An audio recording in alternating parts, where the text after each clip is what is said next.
What's up mga kamilk vlog? So meron tayong problema dito sa iPad 8 Gen. Ayan.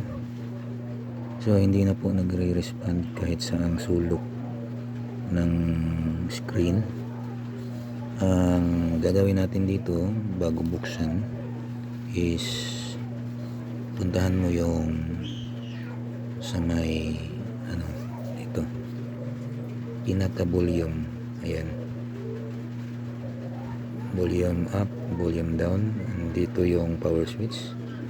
So isang pindot dito at saka isang pindot dito, tapos yung switch on. Pag lumabas na yung kuan, ito subukang i-press ulit at halatang ayaw. Ayan. So ang gagawin natin next is i-off ulit. Ayan.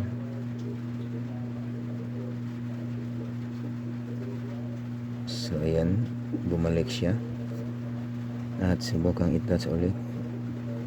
So wala pa rin.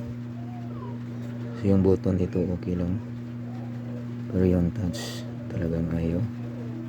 So once again, pindutin yung dito ulit, volume up,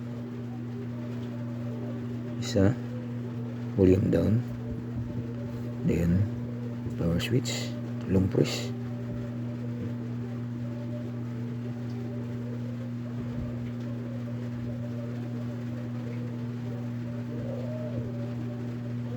So halatang ayaw talaga niya. Pasensya na po.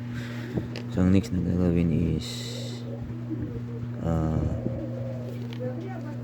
yung sa dito, may part dito na makikita yung tinatawag nating touchscreen connectors. So hindi natin nakikita kung anong nangyayari sa ilalim, kaya may posibilidad na nag-dislocate or malcontact or malfunction dahil sa loose contact. Nag-loose contact yung connectors. So ang gagawin yan is pukpukin sa lahat-lahat ng party na yan, and then test to touch again, and then do it many times.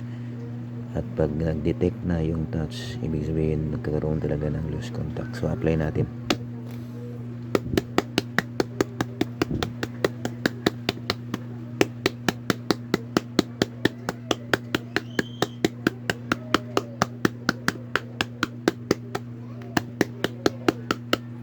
Subukan natin ulit.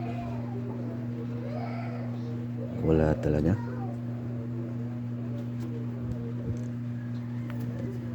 Ulitin ulit.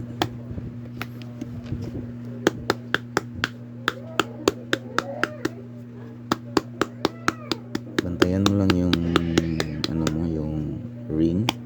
Ito, kunin mo yan, baka magdikit yan sa touchscreen at mabasag.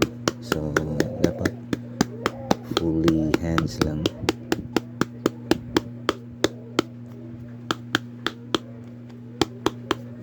At subukan ulit. Wala pa rin. So the next thing is off ulit.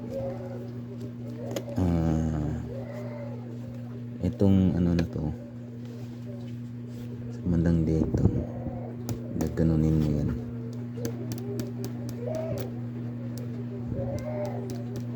May tendency kasi na nagkaroon ng libag dyan. So ibig sabihin yun yung nag-cause kung bakit na karoon ng malfunctioning. At paulit-ulit mong tingnan ulit.